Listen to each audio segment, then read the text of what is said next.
Hello and welcome to the Media Club podcast. Today we'll be discussing our thoughts on the upcoming school year. And before we begin today's topic, we are going to introduce our speakers by mentioning our name, grade, school, and answering the question, what are you most or least looking forward to with our upcoming school year? So I'll start off. My name is Eunice. I'm a rising junior at Cypress High School, and I'm least excited about the amount of screen time that I'll have because school is virtual. Chana? My name is Tana. I'm going to be a rising junior at Cypress High School, and I'm most excited about having Tuesdays and Thursdays off. Chris? Hi, my name is Chris Choi, and I'm a rising junior, and I'm most excited about staying home and not going to school. Daniel? Hello, my name is Daniel Kong. I'm a rising junior at Sunny Hills High School, and the thing I'm looking least forward to is the amount of APs I have to take, especially having to learn those classes online. I think it'll be difficult. Yeah, I totally agree with that. Aaron?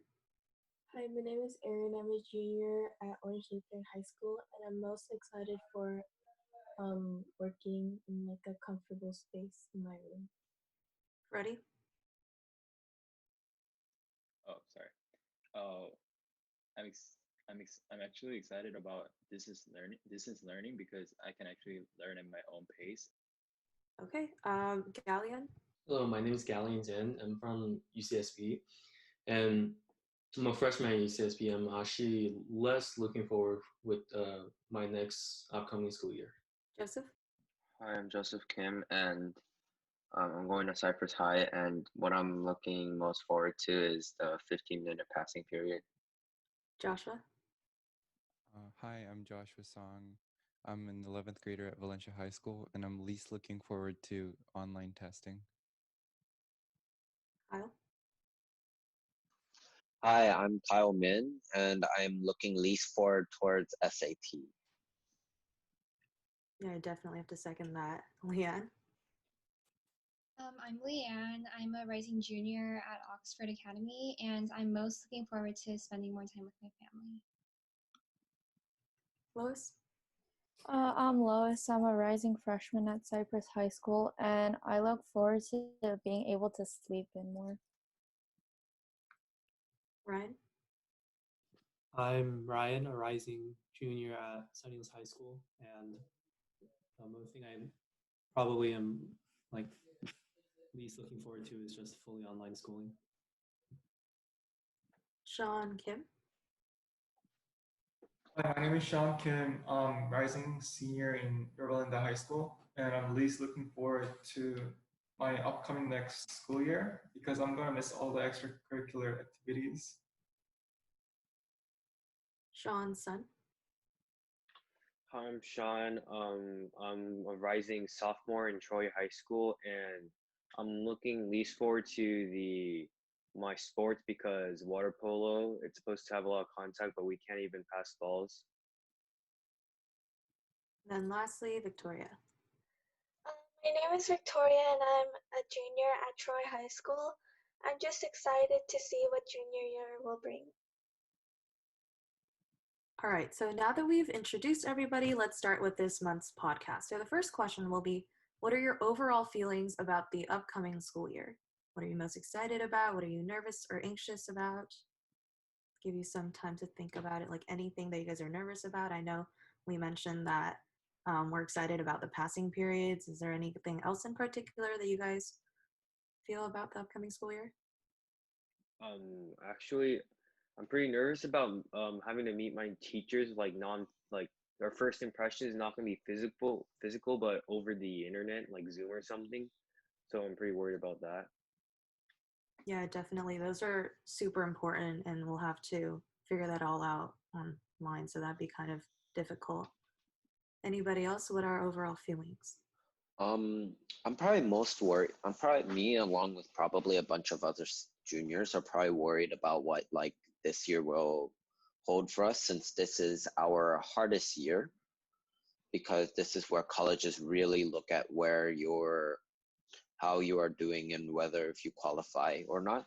And considering how there's online classes, so there's a lot of like hindrance between us actually learning most of the content we need to learn. I'm pretty nervous about that. Yeah, definitely. We'll have to put in like 150% to make sure that we're like still on track for college. Anybody else? Like Sean said, I'm also worried about creating teacher relationships just because it's my junior year now, and I'm looking towards asking for teacher recommendations from my junior teachers, but I feel like it's going to be very hard building like a relationship with the teachers, especially if we're just zooming all day and we don't have like an actual conversation in person. So I feel like that's going to be difficult. Yeah, I feel like a lot of people can relate to that. Something I'm sort of worried about is the homework load. Like, I know we're not going to school and we'll have more time to do the homework, but then just because our classes are going to be, at least for my school, it's going to be a lot shorter than usual. So I heard that the teachers are planning to overload us with homework. So exciting. Yeah, we're in the same school district and they shortened our like class times by 15 minutes and like we only go 3 out of 5 days a week. So I think that'll definitely be a challenge. All right, so do we have any closing feelings about the upcoming school year? Anybody else?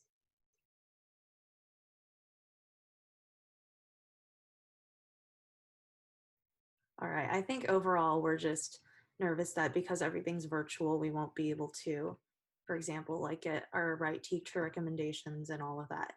So now that we've talked about our overall feelings, let's talk more about the academic side of school.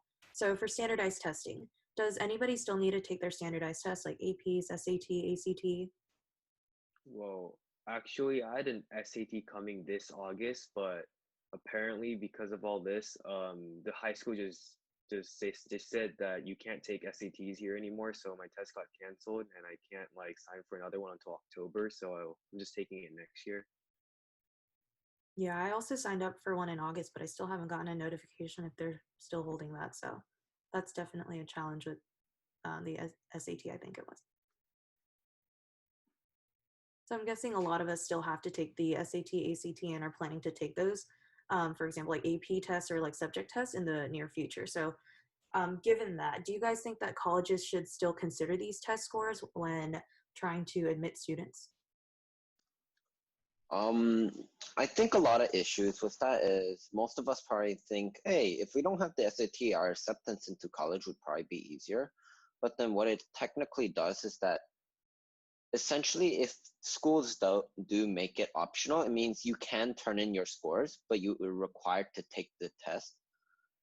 So not only is like not only is the general acceptance rate probably going to be a lot lower, but it's also going to be like the SAT scores are going to be inflated. Yeah, like even if some schools are saying that it's test optional, not every school has that option. So students still need to take those SAT tests, and it's especially hard right now because obviously COVID-19 doesn't allow for us to actually physically go to places and take tests. So what do you guys think about colleges considering test scores? What else? I think that like in terms of actually submitting your test scores, I think that should be mandatory, especially because it's like the only equalizer that there is because they can't really use extracurriculars or things of that sort anymore because all of our extracurriculars and sports and all those activities are basically canceled. And I think the best way to actually see achievements and like to see how competent a student is through their scores at this point. And sure, like we could get the logistical like challenges out of the way. I'm sure that the board will actually get better at that. And as like the coming years, like and especially in this year, I think that they will actually fix and amend the SAT like a lot. Yeah, I think that's a pretty fair point. But I do have a follow-up question because I know, at least for the ACT, when I was trying to register, there were, I think it was like 2 or 3 months worth of students that had their tests pushed back. So it's really hard to get a spot. So what do you think those like test companies should do at the moment to improve the accessibility of those tests? Because you do believe that it should still be mandatory as an equalizer. Right. So, like I already mentioned, the logistical problems, I'm sure that they can figure that out. However, I'm just saying that there are less logistical barriers to actually taking the test as opposed to like sports, as Sean said, like water polo or attending extracurricular activities or like volunteering and things of that nature. And so I think that these are all like logistical problems that we need to overcome and that can be overcome much more easily than all these other extracurricular activities. Yeah, that's a really fair point. Does anybody agree or disagree? I agree with the statement because I don't think school GPA can determine the true ability of the person because they could use online resources. So I personally think the only way to determine the person's ability is the SAT or ACT tests or subject tests. But at the same time, I disagree because I think ACT tests and SAT tests, except as especially for juniors or seniors who didn't take it or who need to turn in their college application but they can't, have a disadvantage because they didn't take the test. And yeah. Yeah, like when you were talking about GPA, I just thought of like another problem that could come from that. If we just use GPA and like extracurriculars, there could be like a lot of inflation with your GPA. So that's also a really fair point. Do we have any other comments about colleges considering test scores? I would like to disagree with Chris, I think. Um, he said SATs are a good measure of like estimating how good a student will be, but there's like plenty of research showing that like standardized tests, you often just like get used to the test. Like you take mock tests a bunch of times, so you get better at the test. It's not necessarily a measure of like how academic you are. But GPA, on the other hand, it's not perfect, but it's a lot more consistent in estimating that kind of thing, since they're constantly measured on homework and like tests throughout the school year. Yeah, but I would like say neither of them are perfect, but GPA would be a better measure. So if something were to happen, I would say like get rid of tests entirely and like fix up the PA system more. Yeah, I think one of like the most common complaints with standardized tests, especially the SAT and ACT, is that you're just training how, or you're getting used to how to take the test. So you're not actually like testing your abilities, you're just practicing on how to take the test, if that makes sense at all. Um, but yeah, I think an interesting perspective that we can weave in here, Gallie, and I know you've already gone through like the college admissions process and have taken these tests before. Like, what is your opinion on this? My own opinion on this is actually pretty different from you guys because I support what Josh said because I don't think SAT is really like a good measurement for how a person does, and especially GPA does, but maybe I think college admission they won't especially look at the GPA this year. They're probably gonna focus on what you have done before, and I think college admissions will actually focus on how your personal statement and how your essay are written, and to know you as a person, and it's not like based on SAT and GPA since what we like our situation what we have right now. And I think one solution that maybe the testing company they can do is actually they limit the amount of people that take tests like each time they, because what they normally do is they normally have tests each month. They can maybe change it to they have tests each week or every day, and maybe only like 3 people or 4 people can take the test each day, and they separate them to like one person each classroom. Maybe that will be work if they really want to still continue SAT and ACT process. And but based on GPA, I really don't think college will take a big like step or look on the GPA this year or in the future. Uh, as as far right now, all I know is UPenn, and if I'm not wrong, UC system they already announced that they will not look at the SAT test score for this year, the applicant for this year. So I don't know what other college will make their decision, but I think they will figure it out. Yeah, I think it's important to increase that accessibility to those standardized tests and make the application much more holistic. So here's another question about standardized testing. Do you guys think it's fair for students who don't submit their test scores? Because obviously some schools are going test optional. I definitely think it's fair just because they were given the choice to, and like also even if they don't submit it, if they I mean there probably is something else that they do that makes them special. Like standardized tests don't make them special. It's just a measure, like what a lot of you guys said. It's just a measure to like of like, I don't know, academics, but then like people already have like the GPA and stuff. So even if the system's not perfect, like I think it's fair just because they had the opportunity to and they probably do other stuff. Yeah, that's very true. It's a choice. Nobody's forcing you to submit one or not. Let's try to hear from people that haven't spoken already. Sean, Aaron, Lois, Victoria, Freddie. What do you guys think? I think that submitting the choice that's given, if you're gonna submit an SAT score or not, is not fair. Because I think everyone's not getting equal chance or opportunity to take the SAT. Because as you can see, in California, like almost every single SAT testing has been canceled. So you have to go to the other state in order to take the test. So for the students who cannot afford to do that, has does don't get the opportunity to take the test and submit their scores, so they're having this disadvantage on putting in their college application. Yeah, that's really true because if people don't have an equal opportunity to even take those tests, it shouldn't really be fair that people submit one or not because you don't start off on an equal playing field. Do we have any agreements or disagreements before we move on?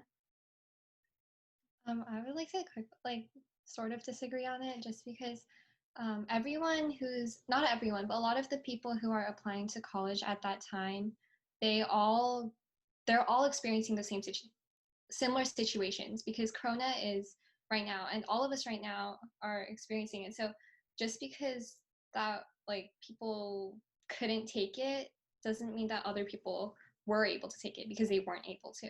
So I think like talking about equal playing fields, I think that it is equal, and I'm not saying that SAT is bad or good, but like I think that the playing field at least is equal.